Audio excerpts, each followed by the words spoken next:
Ladies and gentlemen, here we are. Another Friday Night Live, another podcast. I am, as I always say, and I say this every single podcast because I really do mean it, I am so excited about tonight's guest. And the reason I'm so excited about tonight's guest is really simple. So a few weeks ago, went down to Houston, Texas for the Berkeley Science Symposium. And while I was there, I kind of knew what was going on. We were releasing some new baits. We had the Credge and we had the Finisher, and we're going to talk about forward-facing sonar, and we were going to talk about Berkeley fish science. But there was this one little thing on the agenda, and it said AI and fishing, and I was like, that sounds like something that's going to be entertaining, and I can't wait. Well, then little did I know, do I get on the bus with a guy, and this guy's sitting behind me on the bus on the way from the airport, and we're talking fish biology and we're talking fish conservation, and little did I know that he hold a doctorate in all of those things, and he was a lot smarter than I was. And then I found out he was a lot smarter than I was, and I was like, yeah, I got to get this guy on the podcast, and I've got to learn something from him. And so here is the man himself, Dr. Nathaniel Hitt, right? Did I say your last name correct? Okay. That's right. So yeah, Alex, I thank you so much. The only thing you got wrong is that I'm not smarter than you, but other than that, you're perfect. Bro, I can promise you probably are. Listen, there may be some things that I know how to do better than you, but when it comes to smarts, I got a feeling the guy with the doctorate might be a little bit smarter than me. Just maybe. I appreciate you having me, for real. Yeah. Absolutely. No, yeah, for real. That was an amazing meeting out there. It really did blow my mind. I mean, what a cool venue, right? We were at NASA. It's like, yeah. It's like, it's rocket science. Wow. Yeah. No, it was really cool. Great venue out there. Yeah, that was cool, man. Do you remember that exhibit? I snapped a photo of this thing on my phone. Here's my daughter, by the way. I snapped a photo of this thing, this exhibit out there. It was the first night we were hanging out. Yeah. It was that one of the Apollo missions. I forget which number, one of the Apollo missions. Their backup plan was a Texas Instruments little, calculator about this big. Yeah. I looked at that and then took a picture of it, and I was like, this tells it all, right? That was only 50 years ago. That's not that long ago. I forget which Apollo mission this was, but this was their back, and this was the best technology. Yeah, it's crazy, man. Dude, it's crazy. It's like boom. Yeah.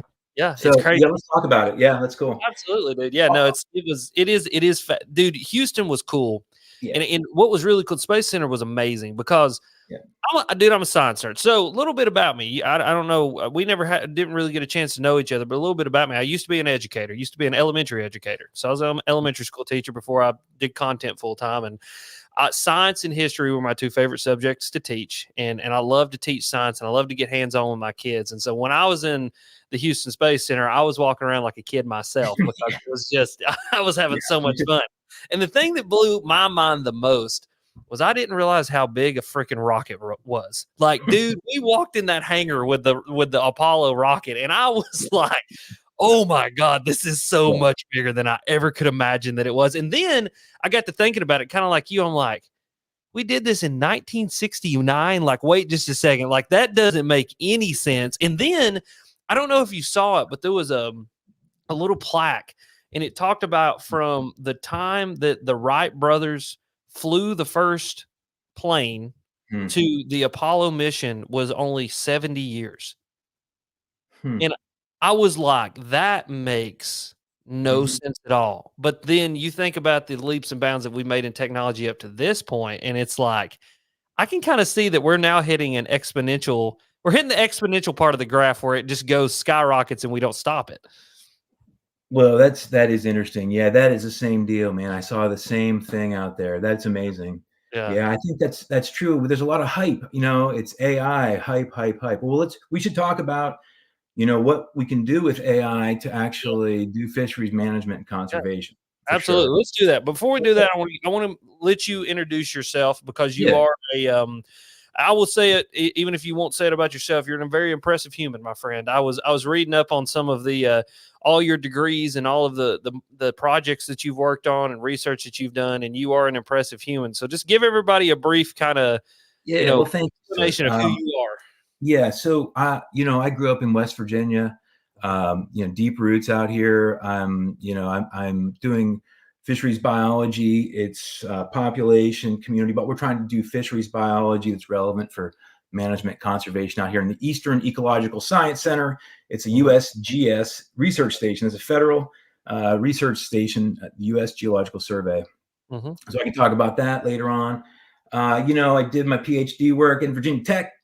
Did some time out in Montana too, University of Montana, for my master's work. And these places really, I mean, it was really the people, it was the fisheries for sure, and the landscapes for sure, but it was some people along the way. It really, shaped me and pointing in the right direction. We have to have mentors like that. And, undergrad college of Worcester, Ohio, so I've been around the place. Met my wife in Costa Rica. There you go. Awesome. Awesome. We're doing a SFS, School for Field Studies thing out there. So, but circled back around to Appalachia. So, I left Morgantown, grew up in West Virginia, kind of circled big old loop, and landed back in West Virginia, which I'm really happy about. I mean, grew up in the Monongahela National Forest, getting the big woods out there, fishing brook trout streams, there's so many, but up in the mountains there, this is like God's country. I mean, I know I'm biased, but this is like my home, right? I love it. Absolutely, yeah. Otter Creek, just to name one, it's the first stream. My daughter caught a brook trout on the fly, Awesome, I mean, dude, this is it. It's like you're living. So that's my home. That's my home turf. Yeah. I'm doing all sorts of stuff. If we have time, we should talk about some of the stuff we're doing on the main stem Potomac, for bass fisheries. Absolutely. And that links into some stuff, big picture stuff on climate change. And I'll tell you what, just from today, I could give you a little rundown. I have one of the greatest jobs. I feel really blessed here, doing I'm a fisheries biologist, trying to do relevant work. But I'll tell you, today was a good sample, and we could go through it. There were a couple big things that happened today that touch on these big projects. So yeah, absolutely. AI is one, man. But also, this is a two-way street. I just want to be clear about this.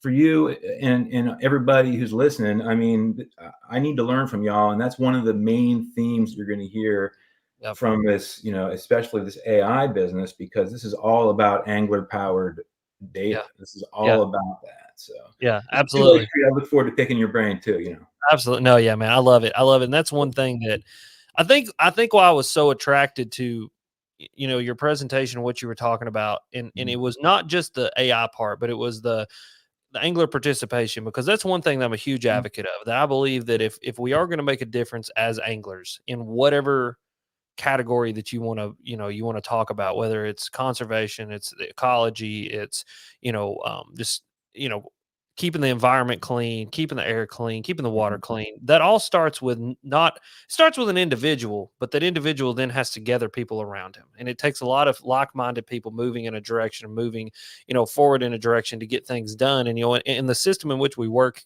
with our government, this, working for the USGS, things move slowly, but the squeaky wheel often gets the grease first. And if we as anglers can do a good job of being a squeaky wheel in a very respectful way, in a way that helps to constitute, not only are we anglers, but conservationists and responsible people, those are how we get things done. And so the system in which you're building out, and we'll talk about it here in a minute, it's that angler participation. It's that gathering of like-minded people together to make a huge difference that may not happen in a year, but in 15 years and 20 years from now, we're going to be doing things that could literally save streams and rivers and lakes from the climate change and everything that's going on. And it fascinates me. Well, look, that's great context, man, for real. And if you look at the history of from the big picture, American history and wilderness movement, wilderness conservation, anglers and hunters had such a fundamental role with that. And now you look at the funding for conservation work at the state level and the federal level, anglers and hunters have a big part of that. Now we do see some scary trends in terms of,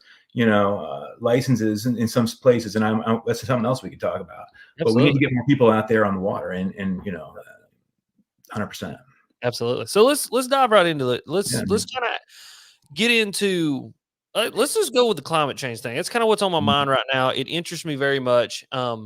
What, in your opinion, in kind of data collection you've seen, research that you've done, where are we with how climate change is affecting fishing, fish populations and waterways, and how is it going to affect the angler? Not to be super, it's like, hey, let's just think about the angler, but we all are anglers here. Like, what does it look like for the angler, and what's it look like? I can tell you, the work that I've done focuses on the smallmouth fishery in the main stem Potomac as well. But listen, this paper is actually coming out any day in Transactions of the American Fishery Society. It's a great journal published by AFS.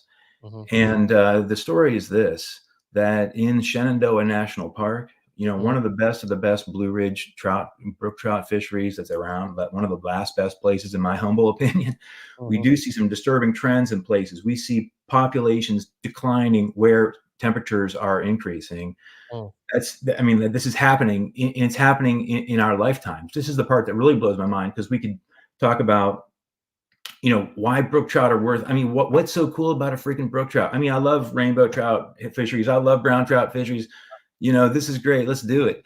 But there's something extra special in my mind about native brook trout, because they have been here through millennia. they have seen glaciers come and go, not over them, but otherwise it's sushi. They could grind them down. But for real, dude, they've been here so ancient. They're ancient fisheries. That's one of the things that's like, respect your elders. Well, here's one of the elders. It's this mountain fish that's been here forever. That's amazing to me. So that's one of the motivations there. Yeah, that's interesting. This paper, I want people to check this out. It's it'll be available at Transactions AFS.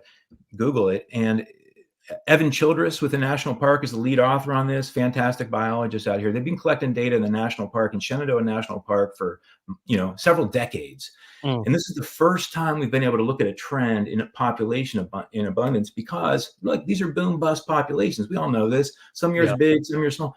That's natural variation. But when you actually see a big trend on that, it tells you the trend, the real trend, is significant. It's a massive decline. So we're losing our fisheries there in places, and that's disturbing, because we can't attribute this to land use or other sorts of changes, dude. That's atmosphere talking right there.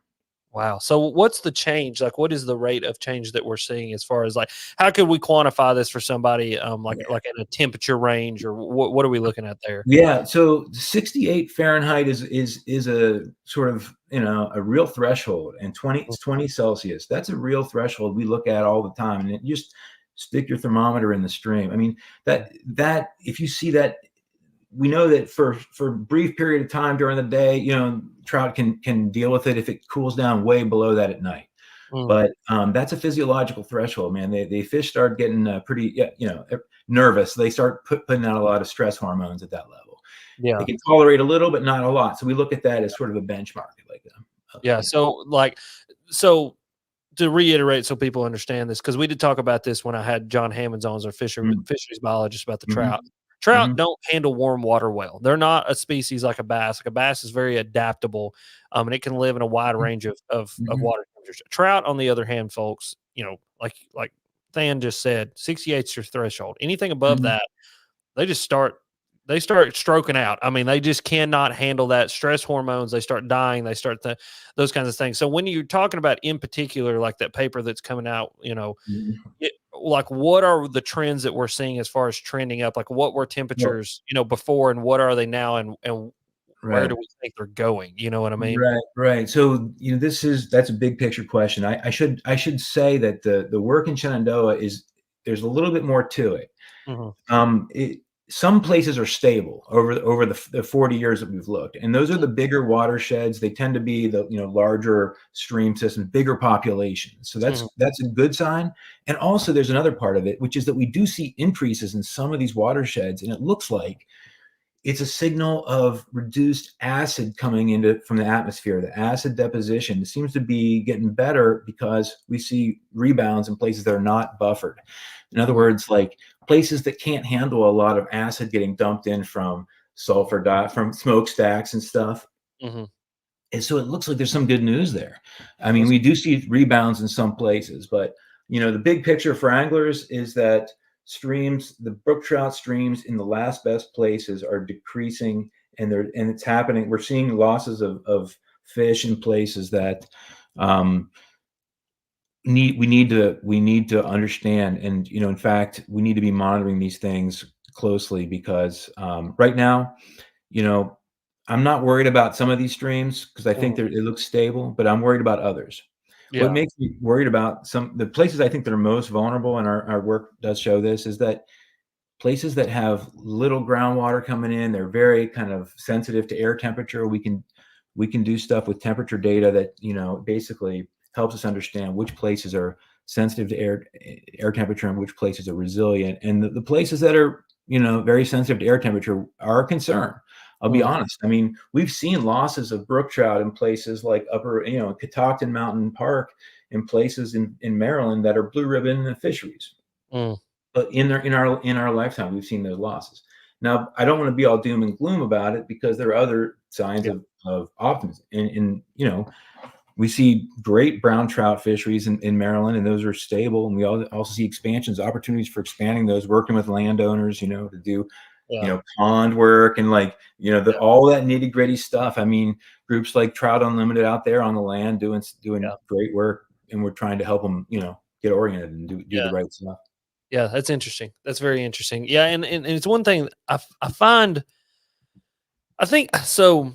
One thing that I find when I'm talking to people, you know, when I'm talking to the public about issues and about, you know, like the climate change issue and all those things, I think when you try to tell people, like, you know, Upper Shenandoah, you know, unless you live there, it's hard for people to kind of grasp, like, why is it important? Or if, you know, a small species dies, you know, brook trout, that's not a small species. I mean, that's a species that a lot of people know about it. There's a lot of investment into it. But, like, you know, you're talking about different kinds of snail darters and darters and, you know, smaller species. And I tell people all the time, and, you know, it's basic science, like it's basic elementary school science. You know, you get your food web, and you start taking out too many pieces of the food web, and guess what happens to the food web? It starts to collapse, and that's not a good thing. And that's what the climate change is doing. And, you know, and I see it, and I struggle here. I guess conceptually, I'm still trying to wrap my mind around, like, climate change, what it is, huge picture, you know, and, like, looking, you know, there's so many different inputs out there, and then so many different people talking so many different scientific ways about it. But at the core of what I see in my anecdotal experience in my life is that weather is crazier than I've seen it ever. Things are warmer, but when it does get cold, it gets, like, really, really cold. It's extremes. It's not these, you know, these slight changes. It's these massive, you know, massive shifts back and forth. And it has hurt fishing in some ways. And then other places, like you said, you do see benefits, but it's because you see these boom bust populations. Like, you know, it's like Texas right now. Texas is fishing better than it's ever fished. And it's because we had a couple years ago, you had this big freeze in Texas. You had this extreme cold that killed a lot of fish. Well, now all these remnant fish that remain, you're having this massive, almost founder effect in some of these lakes, and they're growing massive because there's not as much competition. But there's going to be a downslide of that. And it's like, I think as anglers, we need to understand that, like, just because in our anecdotal experience as anglers that we see good or bad doesn't mean the whole is good or bad. And we got to look at the overall arching trend of where we're going and what's happening, right? Yeah. Humility. I don't know. We can't do that. We can't do that. It's hard, man. It's hard to wrap our little human 100, you know, if we're lucky, we get 70 years, and our little egos have a hard time of seeing, like, what's going to happen in the future and why it's important. You know what I mean? Right. Well, I mean, that's for real. I mean, the analogy I like is you're flying in a plane, you're taking out bolts. Maybe one doesn't, you know, take you down. Maybe one of them's going to, you know. Yeah, absolutely. I mean, yeah. So I think that's all part of it for sure. You know, I think there's also an economic aspect of this. I mean, you know, recreational fisheries are a huge industry. Let's face it. I mean, you know, you take that off the table in ways. In the Potomac main stem, I mean, so most of my experience is in sort of for smallmouth bass is in the main stems, you know, Potomac main stem space, or thinking about what we've seen on climate change there. I mean, extreme weather is creating more flooding in the springtime when those eggs and larvae are vulnerable. And we do think that's a pretty strong driver. So we've seen losses of juvenile smallmouth bass in the upper Potomac River for many years. We haven't seen a strong year class come through. But what we have seen is a lot of spring high peak flows, like massive scouring flows in that critical period. And so that's when, you know, look, that's not a good thing. I mean, yeah. But I don't think it's a bad thing either, you know. And again, we zoom out. Let's look at Mother Nature knows better than we do, right? And so a couple of years like that. Interesting about Texas, by the way, I didn't know that. But you know, bad year is not bad. You know, it's like there's good. It's a rebound thing, and that's the sort of like bigger than our every year. But the problem is this: when we have 5 years of extreme weather back to back, and this is what you're mentioning, we've seen evidence for this in the Potomac where we look. Yeah. it's what used to be rare is now common. So that's the problem, right?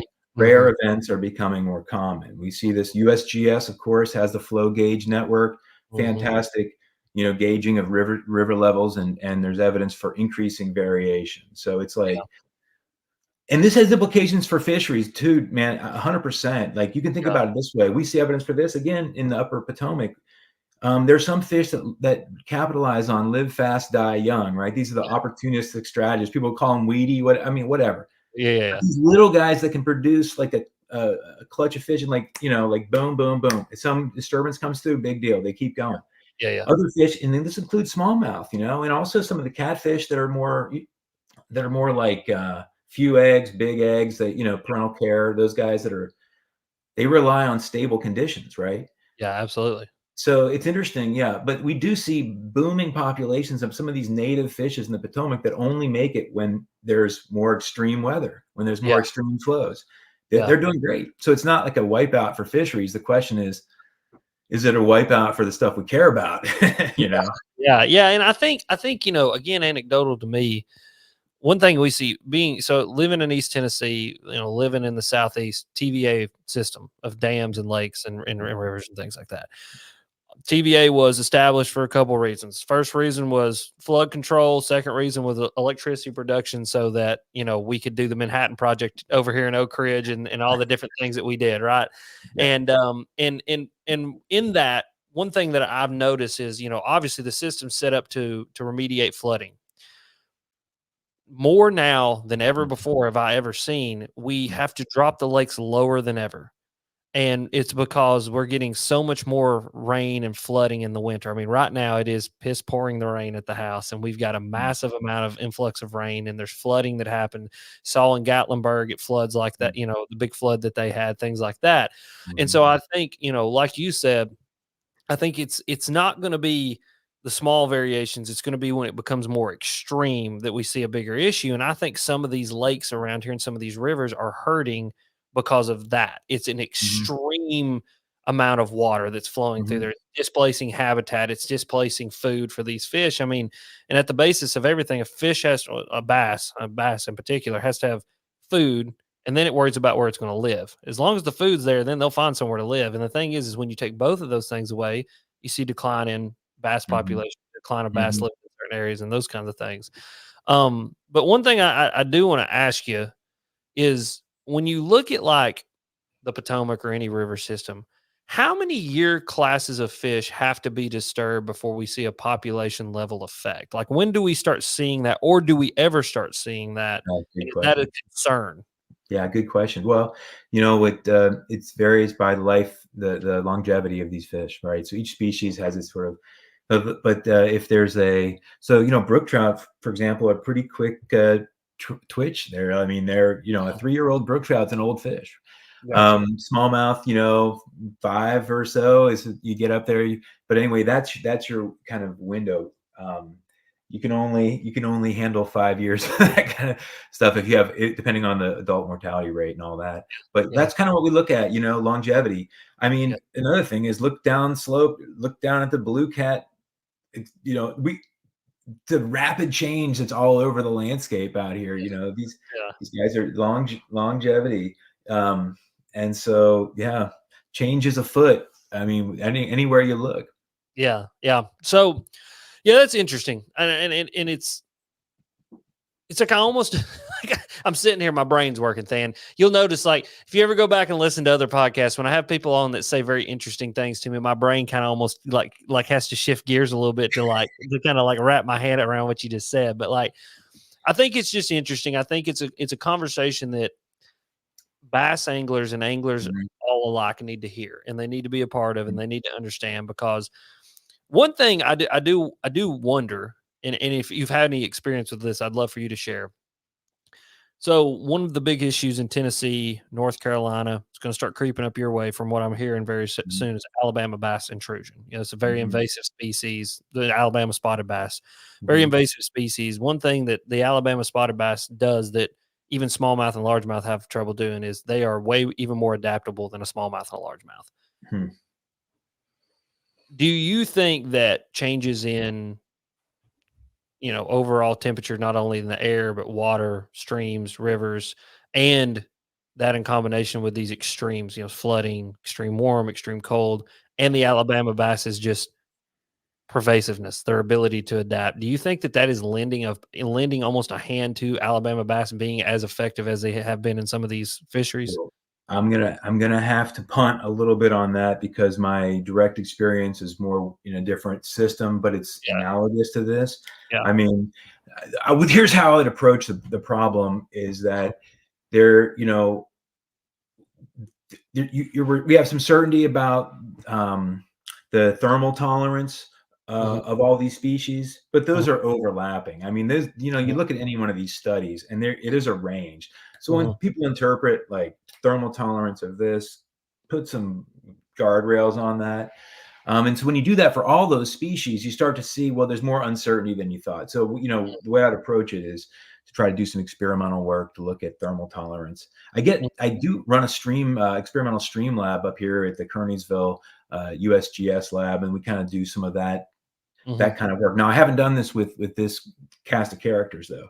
I can Yeah. say the problem though, the arguments. Let's look at the argument of both. Here's an argument like what we need here are fisheries that are resilient to change, Mm, right? mm, That's like evolution 101, right? mhm. And you change or die, right? Yeah, yeah, Uh, so you've got options, right? yeah.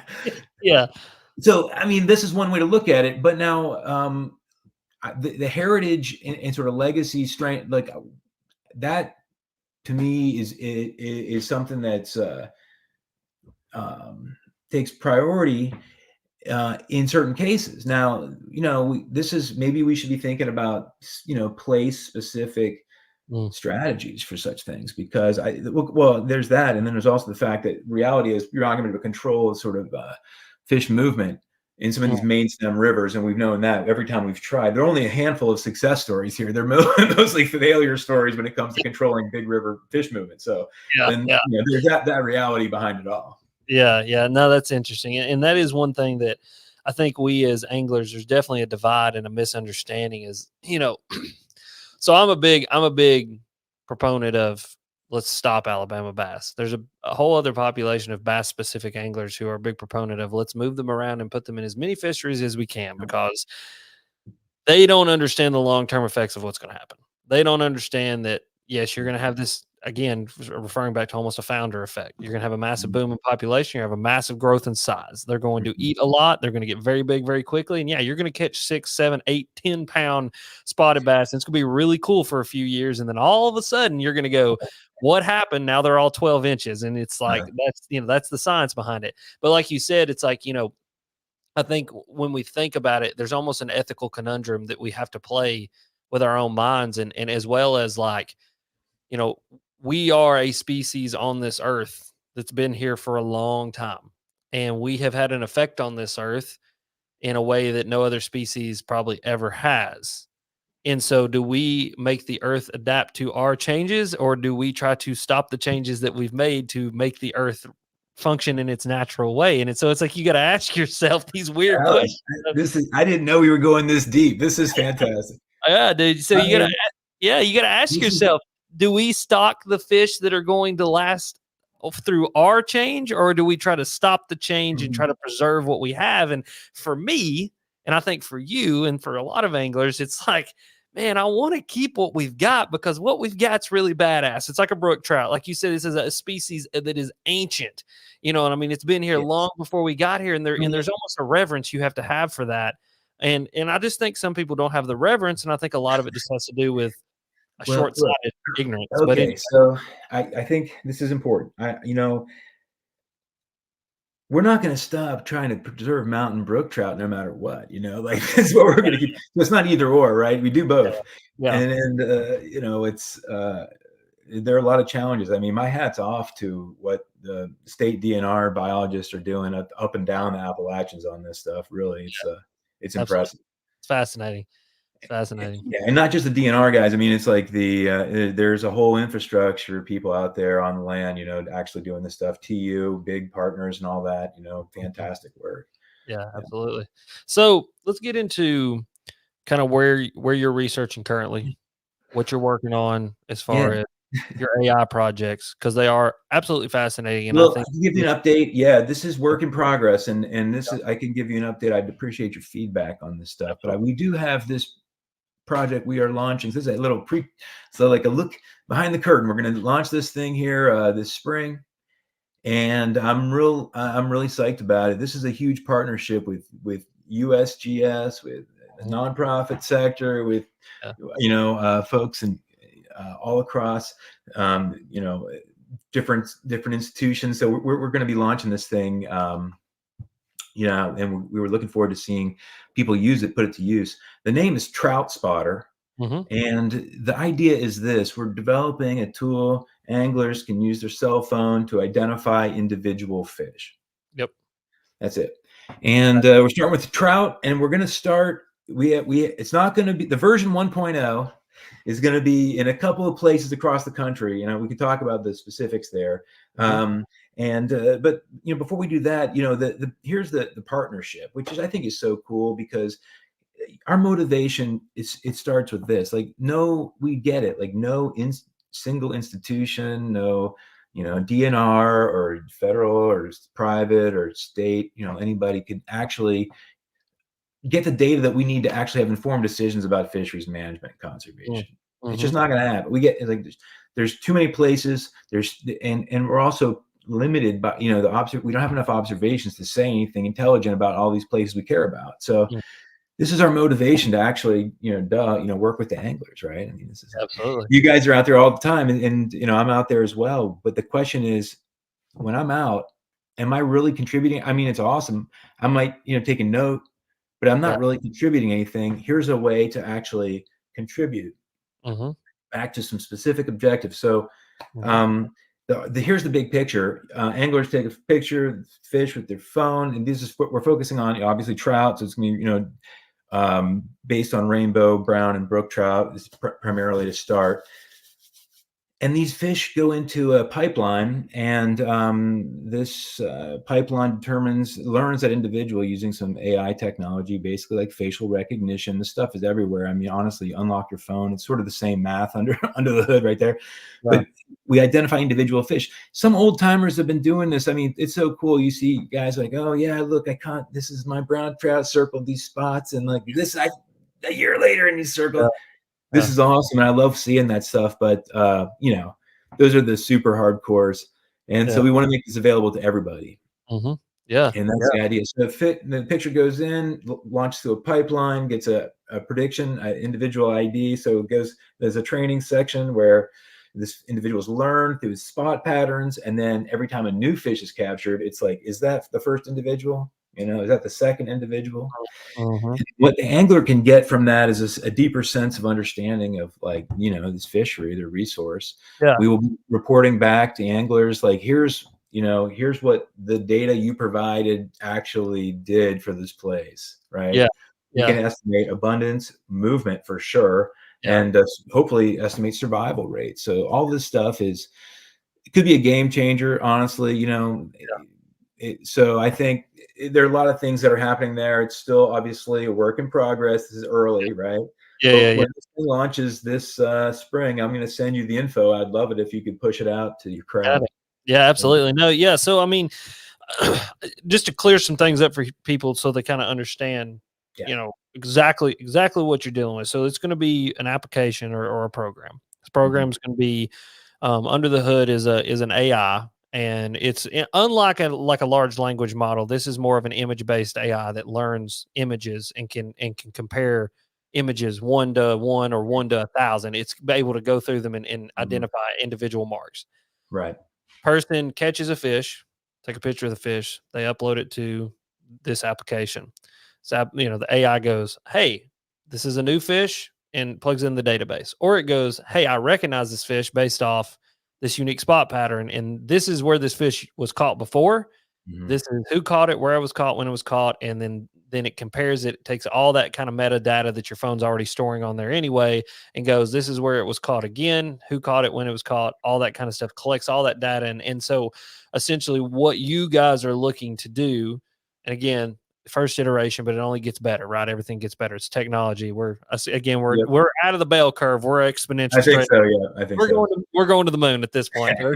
I got a feeling there's going to be a robot cleaning my house here in about 10 years. But anyway, I don't know if we're that close, but anyway, so, but essentially when it does get better, this is I won't say easy, because there is a lot of complicated, under the hood work that's happening, but it is a much more efficient way of data collection, as far as, like you said, fish population, movement, water, air temperature, weather, all of those things that kind of conglomerate into data collection for helping in the conservation of fish.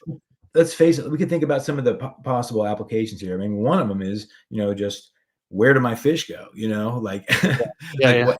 That's interesting. But there's obviously, a bigger picture, places that you care about. I mean, think about the cost and the energy and the time and expense it takes. Maybe some anglers out there, occasionally you'll get that, that Floyd tag. It's like, bam, call in. Maybe some states have programs like that, and it's awesome. That is so rare. Like, it's just so rare that we don't get good information about, anything. I mean, not enough. So, this is kind of revolutionary. And I also think it's super interesting that this puts some power in the hands of anglers that they haven't had before. I think that's interesting, and kind of a useful application of this. I mean, like I said, the NASA stuff with the TI instruments, like that was like high tech 50 years ago. We have tools we have never had. And I think if we have to, as outdoors people, as anglers, conservationists, we can't let it control us. We need to be using it intelligently, but also, I want to, recognize that there's possible, trade-offs, right? Linking our collection into like, I want to pull out a phone. I'm catching a fish, but the fact is, most anglers are doing this anyway, right? Yeah, absolutely. Yeah, and I know, and we talked about this on the bus ride. You kind of dived into the Fish Brain app and talking about like what we thought of it. Little did I know at that time he was farming me for my information. I'm just kidding. But no, spots. Yeah, that's right. It's burning spots, and that's what we worry about as anglers. And so, from your perspective, and like kind of since you're the one kind of heading this up, building it, how can you either alleviate or just kind of address like spot burning sort of thing? Thank you for that question. It's a great question. So for this application, we're not going to share location data publicly. We just can't do that. So it's not shareable, but there is a research grade where we're like, okay, doing stock assessment, abundance estimation, help DNR, that kind of stuff. That's research grade. And we will provide reports that will be, for this watershed, here's an estimate of X, Y, or Z, right? But we take it seriously, and I think the best, our team agrees that for this, app, we're not really going to make location data public whatsoever. Yeah, no, that's awesome. That long, it's a choice, man. Yeah, but I think it's important, right? Yeah, it is, and I think it is important, and I think that's really cool. I think that's where you show yourself and the research team. It's a responsibility to the technology that we have, right? It's like that. It's like in Jurassic Park when Ian Malcolm says, what's he say exactly? He says like, you did it, but you never stopped and asked yourself, should we do it? Right. And so there's like a responsibility there. Not only did you guys do it, but then you stopped and you asked yourself, should we do it? And then how do we make it as effective as we possibly can, with also keeping people's privacy at the utmost importance to what we've got going on here. And that's awesome to hear. Right. Well, good point. I mean, technology for its own sake. I mean, let's face it, like angling it's like, that's deep roots experience. The last thing we want to do is make it over tech. Now, this is where we got trade-offs, right? We got forward-facing sonar. We're looking at our apps. We're doing our phone. We got all sorts of stuff. Yeah. At the same time, it's understanding habitat. It's understanding all the basics, like a drift line. Like that's, that's where I think that I love gizmos, man. I have got in my lab, I've got so many gizmos and stuff. It's great. Yeah. No, yeah, I'm the same way, man. You're talking to a guy Yeah, you're talking to a guy who straps GoPros and Oh cameras yeah. and walks around in the woods. You know what I mean? So it's like it's this weird, again, it's this weird trade-off, this weird conundrum that we have with ourselves as humans. It's like, how far are we willing to take this? You know, you look at Apple and their Vision Pro, and now you got people out in the wild with those things on, walking around, experiencing the world in augmented reality. Like, and it's again, you start asking yourself, like, what do we do here? But I think with what we're talking about here in particular, I think this is a responsible, very intelligent, very just good use of what AI can do for us. And so, like, well, obviously you're starting with trout. That's iteration one. Question I asked you when we were in Texas and we talked about this: can we pass this on to other species? And like, how effective can it be with other species? What is at the basis of what the AI is? So obviously it has to have some sort of pattern to go off, right? Some kind of, almost, I wouldn't say binary, but very simplistic pattern to go off to be able to identify what are the limitations of it, and then what other species can we expand into? Yeah, good question. I mean, there is a big track record of this, particularly like in the terrestrial world. I mean, it started with zebra stripes and then bear faces and all sort of charismatic, big critters, which is awesome. In the marine world, the first work was done on whale sharks off the west coast of Australia. And if you think about a whale shark, you see these point patterns, right? Very distinctive, like big circles. It makes a lot of sense, right? And in that case, it was people diving, like scuba diving and snapping photos and such. And what actually, speaking of NASA, it was NASA's math that was this is version 1.0, right? They were applying NASA's math down to the constellation of spots on these whale sharks. So cool. Yeah, they're using, like, it was like this math is based on triangles, right? Triangles are triangles. So yeah, that's so cool. That was the first approach. Now the new kind of version of sort of AI is in what people call neural networks, which is understood basically. The analogy basically means it takes like an activation energy for a neuron to fire, and that's kind of what the premise is of these models. And there's that plus doing many stupid things bajillions of times, then it becomes intelligent. That's also part of the magic of AI, right? Yeah, absolutely. Yeah. So yeah, that's all very much, exploding as we speak. But I think you're right on with the question: how do we use it intelligently for fisheries and conservation? Right. Yeah. Another part of the citizen science thing. I mean, it's not just anglers like contributing to their favorite body of water, which is important. Yeah. It's also them contributing to, like, larger efforts for research and conservation writ large. And let's face it, we have to have a good public, engagement even the recreational fishing industry needs that. Yeah. For all sorts of reasons. Yeah, absolutely. And it's one of those things I preach all the time to my audience. Do simple things. Yeah. And go to the boat ramp, pick up some trash. You know what I mean? Go to your local, meetings when they have a meeting about a fishery or a law change or a policy change. Go and sit in on those meetings, participate, let your voice be heard. Those are the things that, as active anglers and conservationists and naturalists, I'll even say, that we are as anglers and hunters, it's important for us to do. But I think like this, when it does expand, because you're talking to a bunch of bass anglers here. We're bass fishermen. It's like when we're at the science, is a bunch of bass and walleye guys, right? And so we're going, how does this affect us? Well, as this AI gets smarter, as it grows, as this platform it grows, as we get into version 2.3, 4.0. I mean, you look at Chat GPT, we're at 4.0 already, and this will be the same kind of deal. It'll grow, it'll get smarter. We start applying it to bass. We start applying it to walleye. We as anglers can do a simple thing, because we as kayak anglers in particular, right? I fish from a boat and a kayak and from the bank. Do it all. I mean, if I can catch it, I'm going to go try to catch it.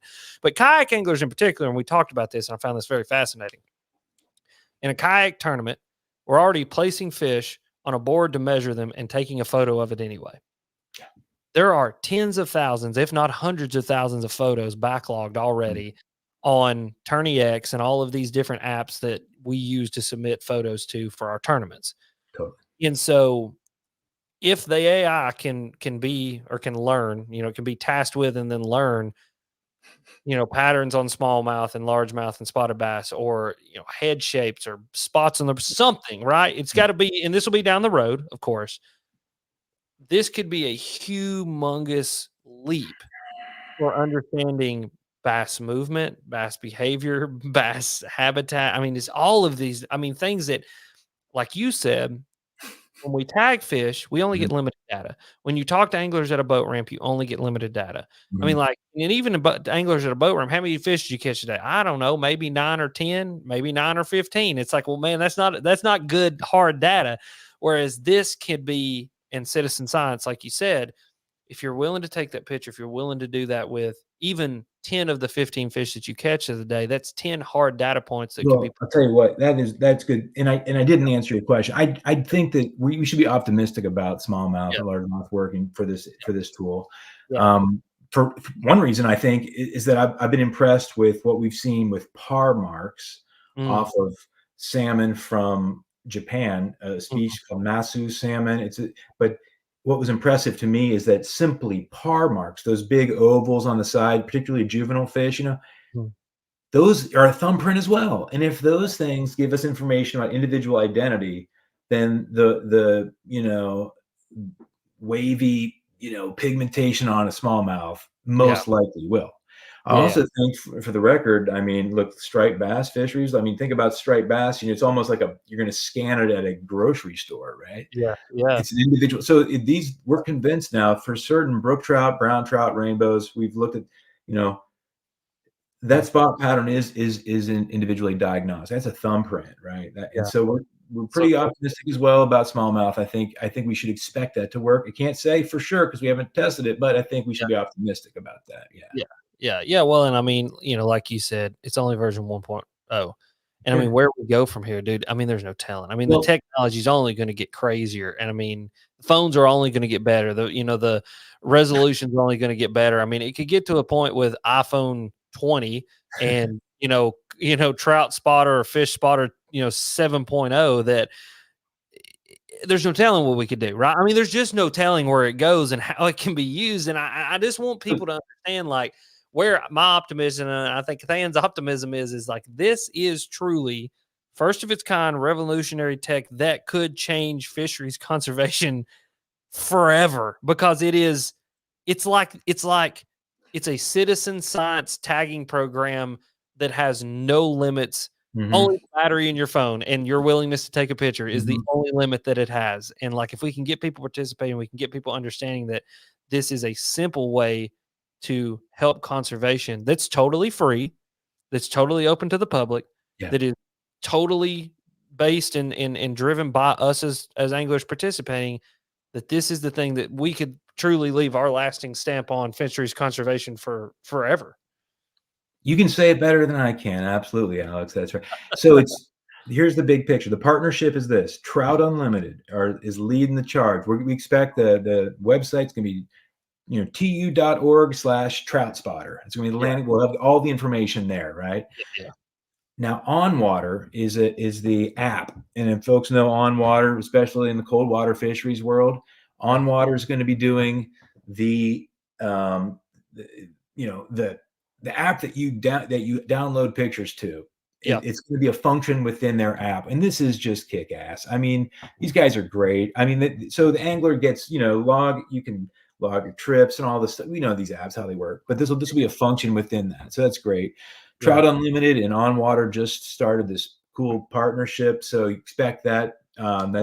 That's a recent development for them. And I'm with the U.S. Geological Survey, so my piece is okay, what do we learn from this, right? Yeah, absolutely. The other partner to mention is a really great AI conservation biology program called Wild Me, and they're part of this larger network called Conservation X Labs.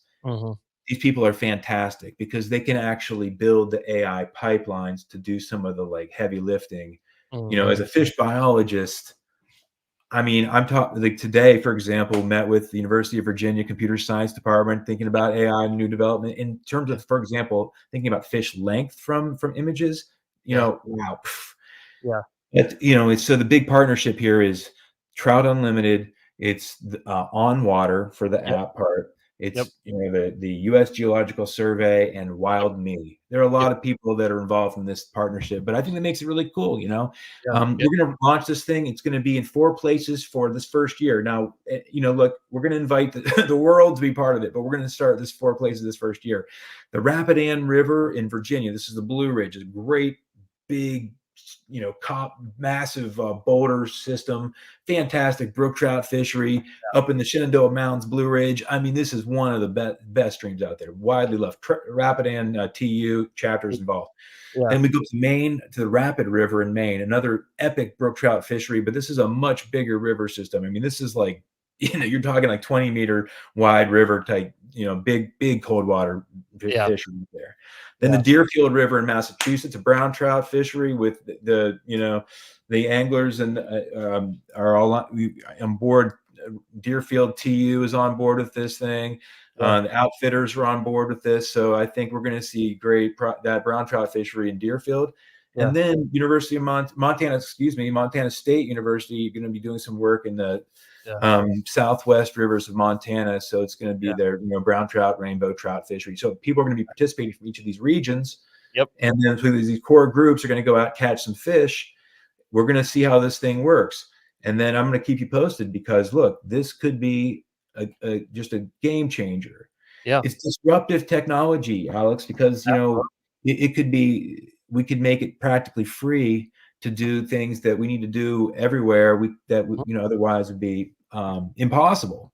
Impossible and expensive in ways that we can't even imagine. So this really is that exciting space, but it's only possible when we work with others. And I think bringing some of this tech to anglers makes a lot of sense. And it's not everything. We still have to do basic 101, habitat management, conservation. Like, this does not go away. But I think this is a tool that could be a game changer, man. Absolutely, yeah. And I'll give people so what, first of all, launch date on this, so people know it's out in the ether. What is the launch date on this? Spring of 2024. I can't give you a real date because there's too many partners and moving parts. I love it. Spring of 2024. I promise I will. I promise I'll let you know. No, listen, and when it launches, we're going to do this again. But so one thing that people can go and look right now that is a great example of, I think, what this is definitely akin to and what will be similar to, but not similar to in many ways, is the Merlin app. So the Merlin Bird app. This is something I love playing with that damn thing, dude. I sit on my front porch with it on and just see what's around me, right? And so for you guys that's never played with it, Merlin Bird app is an app. You pull up your phone, you hit a button, and it starts recording your surroundings, and it will identify bird sounds, and it will tell you what birds that are making those sounds. And so just like this app, it started as a research project. I forgot what it was at some college, but it was a research project. They partnered with, I forgot who it was. It was one of the government entities. And it was just the same basic idea of, here's this app, and the app just grew and grew and grew, and it continues to grow. And it's a citizen science based app that helps with data collection on all kinds of different birds. And so, the reason I say that, guys, is if you're listening to this, whether podcast form, you're here live, whatever it is, there's a good real life example of something that's out to go see kind of what Than is striving. I hate to say this, but just like what they're striving toward, or what we're trying to do here. It's just, we're trying to do it with fish. We're trying to do it with things that aren't as, like you said, it's not the megafauna and it's not the cute little birds that we all love. It's the slimy stuff that swims in the creeks that we all go fishing for. And they would all just pop out of the water and just scream their name every now and then. Maybe we could use Merlin app for this. Yeah, but they don't do that. But I get you. I think that's a good analogy, and I would say that what that app does, if folks know, is this sort of real-time information. It's like this bird, that bird, the other. Yeah. We're not there yet with Trout Spotter. Absolutely. Yeah. There's a longer, there's a longer pipeline got to work through, but we started something here, and I think that's a great analogy of that, right? Yeah. I think it deepens your understanding of how, these places. I mean, ultimately, this is the vision is, boom, you have a real time. So you're talking about, augmented reality. Well, ultimately, you can imagine a tool where you're scanning a fish, and in real time, it's, oh, this was George, right? Yeah. So and so caught this fish, and maybe like one, your friend caught. I don't know, like that would be cool.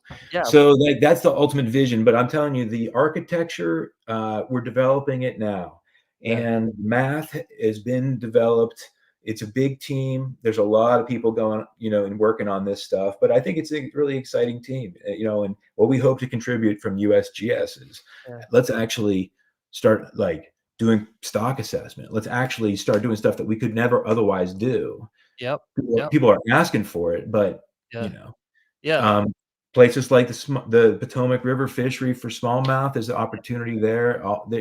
I think you name it, there's an opportunity. Inshore fishing, the striped bass fishery, redfish with the dots on their tails. I mean, like, totally. Yeah. So, and the other thing is, by the way, just like a biological point here, is that we shouldn't be surprised by this, because experimental work shows that, these fish do see individuals. They can tell individuals apart, right? They learn by watching individual. Brook trout has been, shown experimentally. To actually observe fish interacting, and then changes behavior based on that observed interaction, which tells you that they do observe individuals. So of course those spots are individually diagnostic.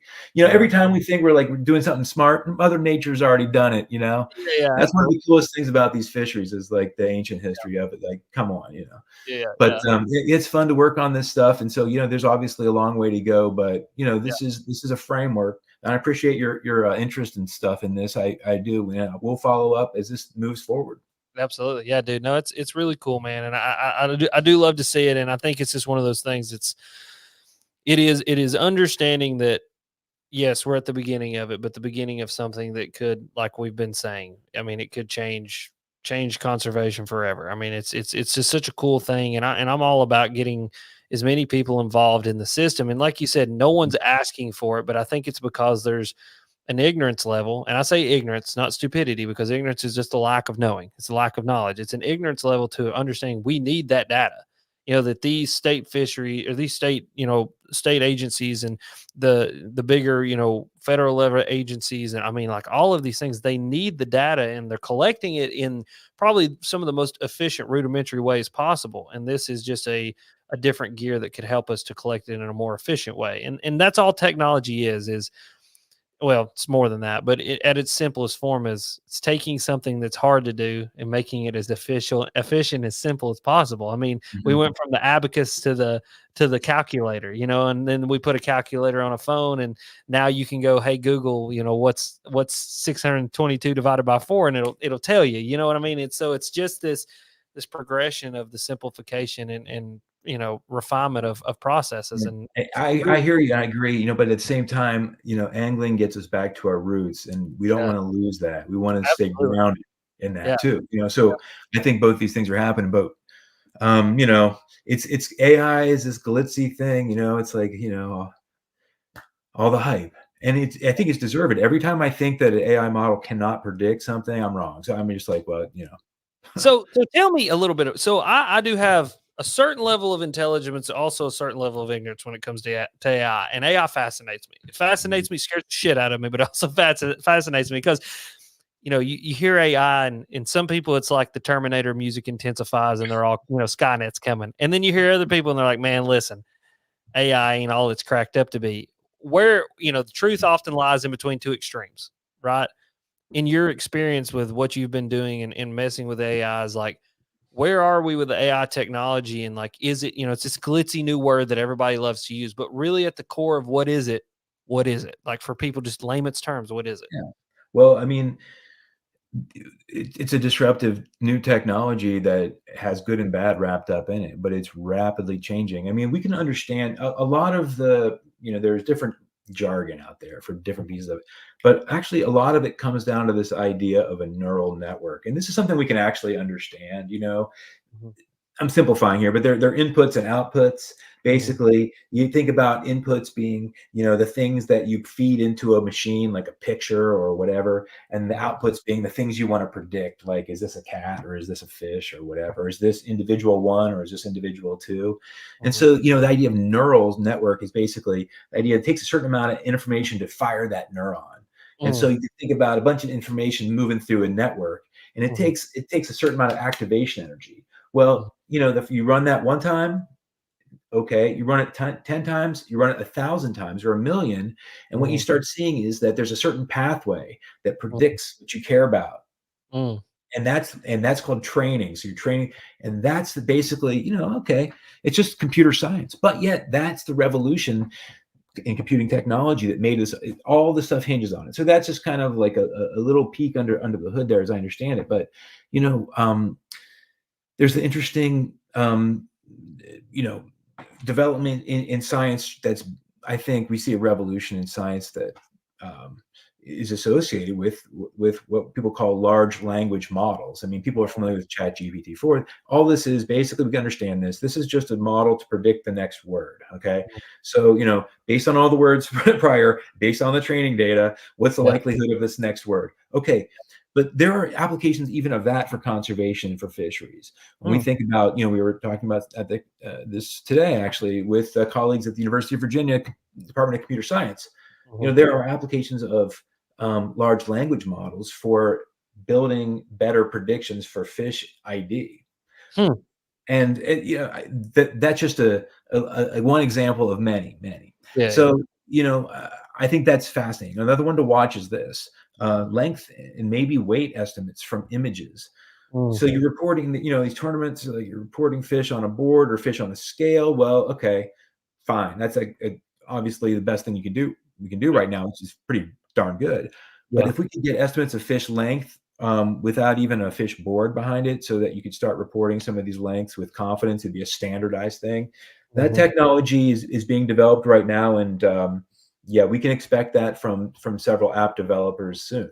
So, I mean, buckle up. I mean, this is amazing, right? Yeah, that absolutely is. Yeah, it's fascinating. It's fascinating. I got it's funny, rabbit hole. I'm surprised we've not had a rabbit hole yet. We normally have a bunch of rabbit holes on this. That's all I've been talking about. Then. Yeah. So rabbit hole. Listen to Rogan. Rogan had on Social Network guy. Did you ever watch that documentary, Social Network, Social Dilemma? Did you ever watch that? Remind me about it.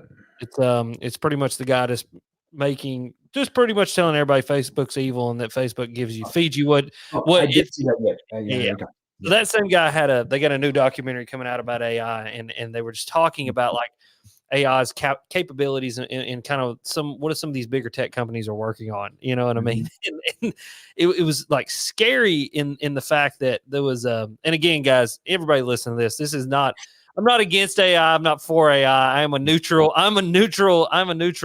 figure in AI here, just taking in information until I figure out what's going on. But this was scary to me. So this AI that I think Google had came up with, the little captchas in websites. So you go to the captcha, it says, hey, are you a robot? And so this AI goes to this captcha and it recognizes, it goes, that's captcha. And like, these Google engineers can see the internal dialogue that the AI is having with itself as it's trying to figure this problem out. And so it goes, that's a captcha. I can't tell it I'm a robot because I am a robot. And then it stops and it processes and it thinks and it goes, I will say that I'm deaf, or no, I'll say that I'm blind, and I'll have it read the captcha to me. And so it told the program that it was blind. It read the captcha to it, and it inputted the captcha, clicked I'm not a robot, and it let it through the system so that it could get into the system and continue doing the task that they set it on. Now, these Google engineers were testing this. They were teaching this thing. And at that point, they said, no, can't do that. That's like literally, it's like iRobot with Will Smith, where it's like, you won't hurt humans. Well, that was like one of those things where it's like, hey, we can't lie. We're not going to lie and do these things. But that was just something that was one of those that I went, yeah, the Terminator music intensifies in the background. And it's like, look, it's not crazy. I mean, let's face it, like cameras are creepy. I think it's weird. I think that technology, we have to understand it and be really careful about it.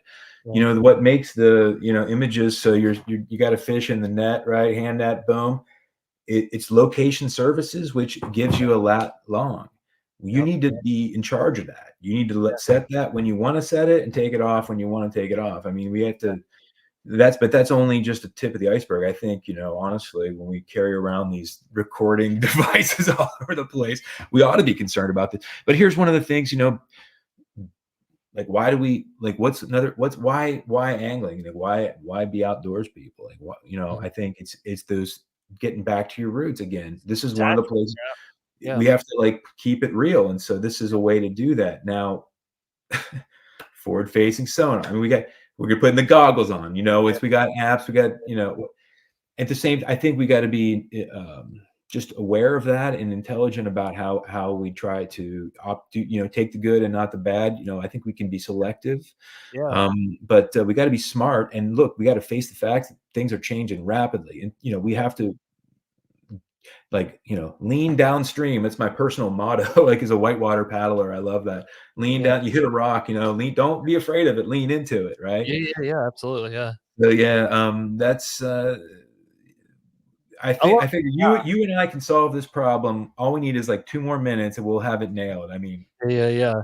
This is big stuff, man. It's huge. It's existential, is what it is. And I love your take on it. That like, you are obviously a person who is dealing very heavily in like you said, disruptive technology, but you're also a person who at your core is an angler, and the detachment away from the technology it's freeing for the soul. And I do tell people that all the time. We went on a camping trip this past week, froze my butt off. But we went to this little mountain lake, just primitive campsites, no electrical hookups, no bathhouse, no cell phone signal.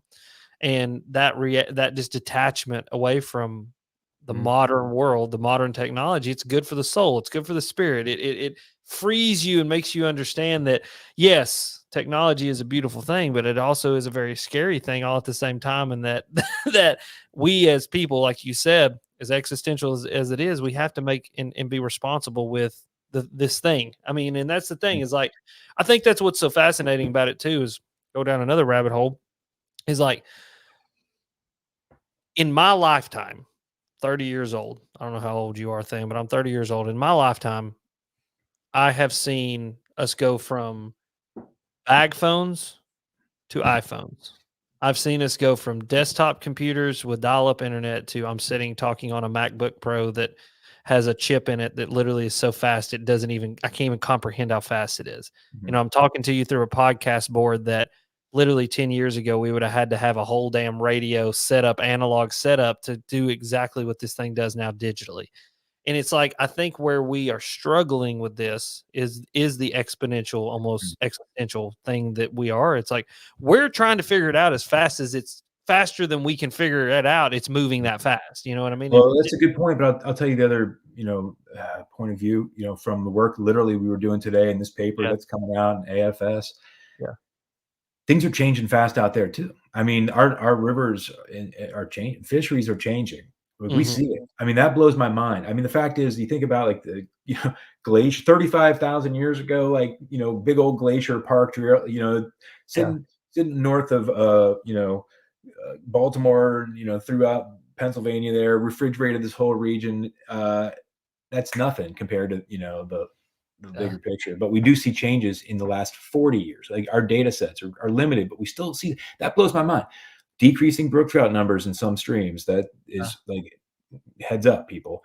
And then we do see failures of smallmouth bass recruitment, but no, we're not seeing huge year classes come through. Maryland DNR, I respect them, man. They do great work.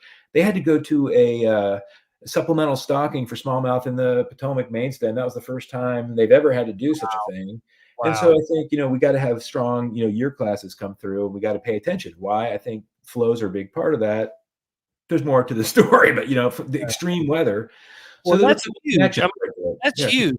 To reiterate that for people to understand, like, when you have to start stocking smallmouth, like that's not a normal thing. I mean, because you're talking about a native species of very pervasive fish that do well and can handle quite a bit. I mean, you're not talking about a very sensitive fish, and so when you got to start stocking, that's proof of a big change that's happened. And that's crazy. It's a situation. I mean, well, first of all, they're introduced in the Potomac. A history of smallmouth coming in there. Almost all the big fish in the Potomac were introduced. I mean, it's kind of a crazy story because Great Falls of the Potomac is right there, sitting there as a big fish pass. It's like a natural fish passage barrier. So all the fisheries of the Upper Potomac. There are these cool fish weirs up here, by the way. If you check it out on Google Earth, you'll see these in the Upper Potomac River. Yeah. Those are fish weirs. Those are Native American fish weirs. They're still there. I mean, that Yeah. blows my mind. We got those down here, and you can still catch fish off Good. of 'em. It's crazy, dude. That's so cool, and it's still good cover for it. Yeah, Yeah. so Yeah. I mean, it was American eel that we're harvesting primarily, which is something interesting to think about. American eel numbers they're actually rebounding in places like the Blue Ridge. If you take out the dams, like American eel show up.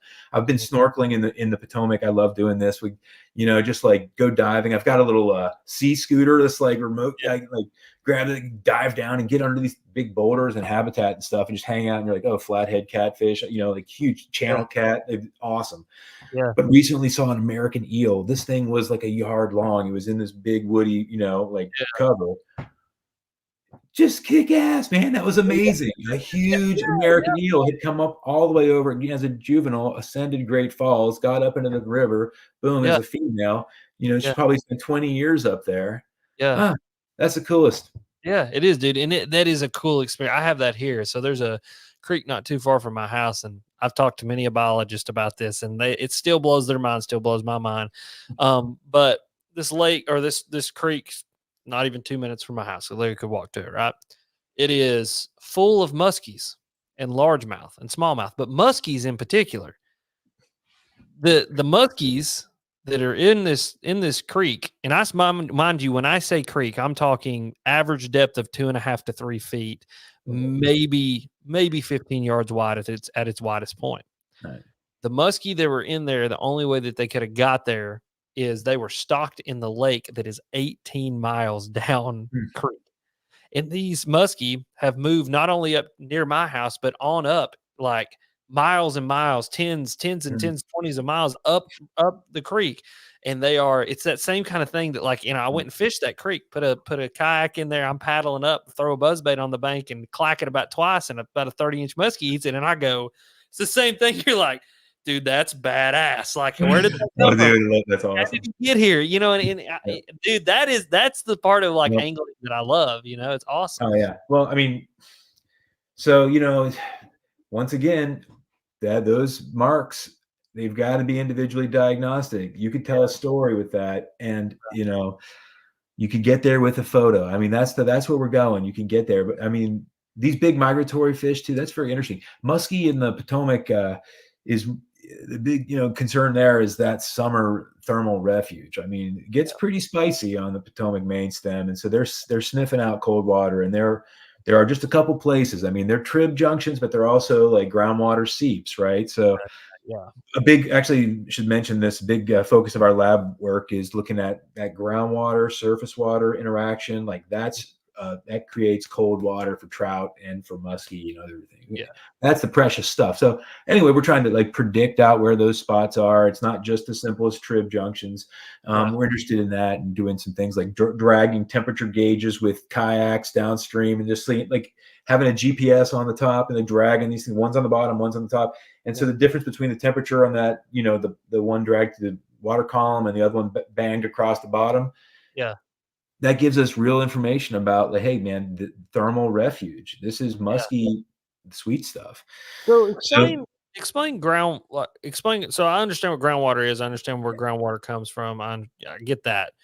But like, are there any concerns with groundwater warming up, or is groundwater kind of unaffected by the climate? Yeah, good question. Good question. It depends on the depth of the aquifer, right? Gotcha. Deeper groundwater aquifers. We have evidence for this. There's a great paper published 3 years ago by colleague Danielle Hare, who showed that in places where the groundwater is deeper, we see stable stream temperatures. But in places where the groundwater is shallower, we see warming temperatures.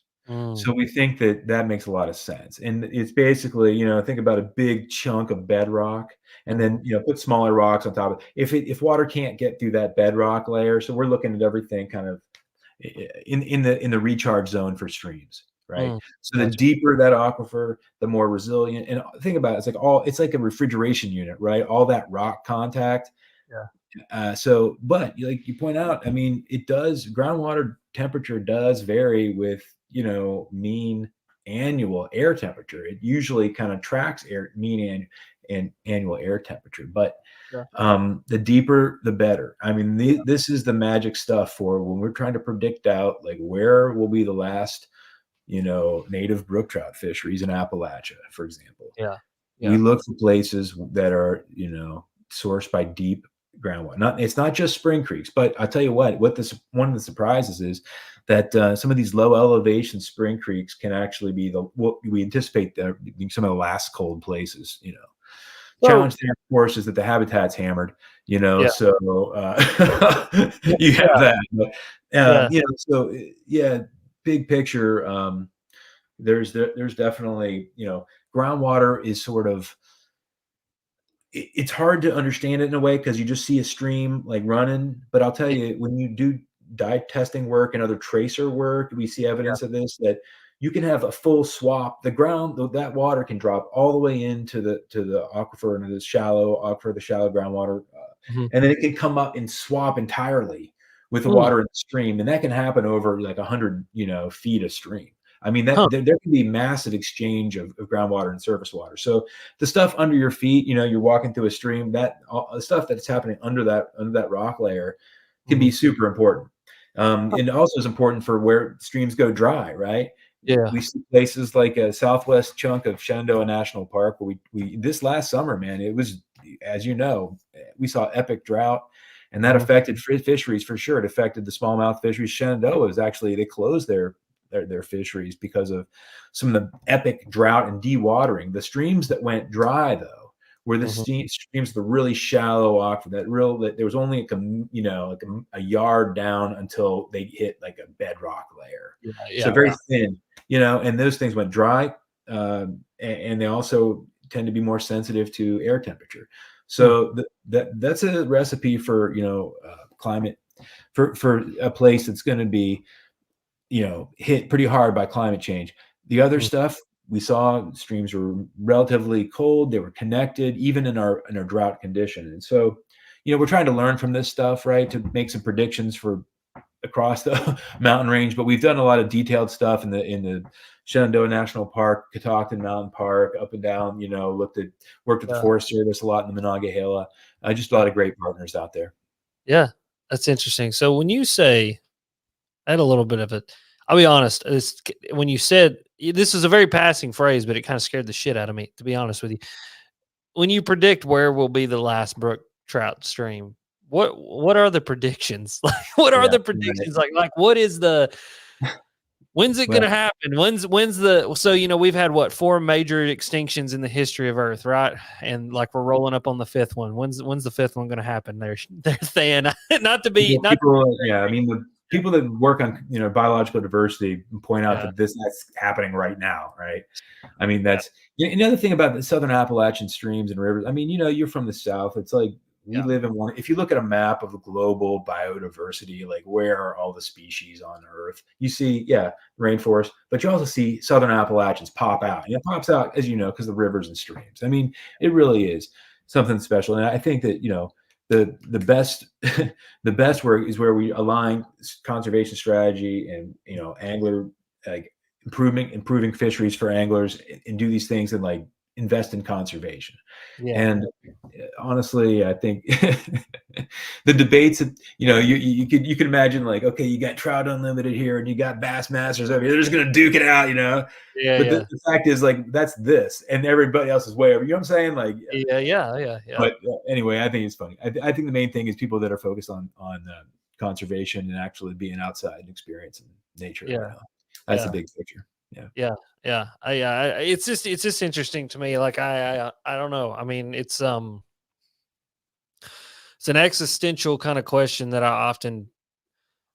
listen, I'm an interesting human thing. I think a lot. And, when you're out on a boat by yourself for 8-9 hours, you do a lot of thinking, and so I've gone down the rabbit hole of, like, especially like you said, Appalachia. I don't think people understand, like, Appalachia and Smoky Mountain National Forest, Cherokee National Forest. I mean, everything associated with those areas, the biodensity there is, I mean, there's nothing else like it in the world. I mean, rainforest, right? Other than that, like, there's nothing like where we live. And, when I think about these big existential things like climate change and all of those things, deforestation, acid rain, all those problems that we have. And I think, as insignificant as maybe the salamander is that's living under that rock, it's still something that I would love to be able to show my kids one day, and Oh, well, I mean, look. But saying that, what I want to know and what I want to hear, and this is what I always love to do, is what do you see as the biggest threat, and what do you see as the biggest positive in your line of work right now? And what can we leave people with a good Yeah. note? You know what I mean? Well, I appreciate that. That's great. So, the greatest threat, I mean, it's not a physical, it's humans' apathy. It's people just not caring, people not being out, not being engaged. Like, that's it. The other stuff follows from that, right? Yeah. I mean, I could talk about like geophysical processes and population dynamics and thermal responses. Whatever you want to do. You I don't think that's actually, I think those are all secondary in that regard. Yeah. Like what we're doing right now. I mean, I feel like people networking, putting pieces together, thinking creatively, doing, bringing new tools to old problems, trying new stuff. I think that gives me hope. That's what we're trying to do. And, on a good day, I mean, I do have like a pretty awesome freaking job. I get to like, you were telling me about a little bit of it. It's a sweet gig, man. It's a sweet gig. I get to, on a bad day, I'm like pushing paper and it's like, like junk, like you all. Yeah. But on a good day, it's like we are solving the mysteries, unlocking the mysteries of the universe, and it's like for fisheries conservation and management. Yeah. Like, yes, amen. Yeah. So I mean that, but yeah, there are. It's not like that every day. Absolutely. No, I love it. Yeah. I love that. Yeah, and I agree with you, man. Dude, that's huge, and that's something that there's been many times in the past few years that people have said very simple things to me, and I went, well, yeah, that's it. And you're right about the apathy thing, dude. Like, that's huge. It's humans' apathy in so many aspects in life, not just what we're talking about here tonight, like in everything. It's like, and I think it's because we are inundated with so much information every single day. Your brain finally goes, damn, I can't do any more. White House this, Ukraine that, Russia over there, climate change, fish, everything. And you're like, I can't do any more information. But I think it's important for humans to, as apathetic as we can be to certain situations, do find something, you know what I mean, to attach yourself to and let it be the thing that you try to affect in this world. And I mean, I have a few things that I do, and one of them's, cancer and fighting back against cancer because my dad had cancer. One is conservation work and doing exactly what we're talking about tonight. And I think that those two things are the ones that those are the hills I'll die on. You know what I mean? And I love your attitude about the technology as well, because this is a perfect example right here. What we're doing tonight. This is a perfect use of very advanced technology that some people want to use for bad, but by damned if we're going to do it, we're going to do something for good, and we're going to help move the world forward, and we're going to do our best trying to do it. But yeah, and I appreciate what you're doing out here with this channel, man, and keep up the good work to you. Yeah, absolutely. I will. Well, listen, man, once the app's up and running, I want to have you back. I want to pick your brain some more, buddy. I think, like I said, you're a fascinating human. I love the way that your brain works, and it's been a pleasure having you on here tonight. And thank you for letting me ramble with you. I appreciate you. What we'll do is next time you come back, we'll just do like a whole rabbit hole like edition. Like, I'll just get like 15 things on a piece of paper, and I'm gonna be like, Bigfoot, what do you think? And let's go. Let's see what happens. You know what I mean? Because I'm surprised. Usually on this podcast, we end up on aliens and Bigfoot at some point. I mean, don't get me started on Mothman, okay? Please. Hey, dude, Mothman. Don't even. Old Mount Pleasant, Mothman, man, it's real deal. But Than, is there anything you want to share with everybody before we end, or anything like where they can find you if they want to ask you questions, anything like that? Yeah, you can just Google me up, and please reach out. I'm interested in feedback. Honestly, this thing is a work in progress, and so we got a lot to learn from folks, especially as we design sort of like how do the instructions, how to roll this out, etc. Advice from anglers, man. It's like we need it, and honestly, I'm open to it.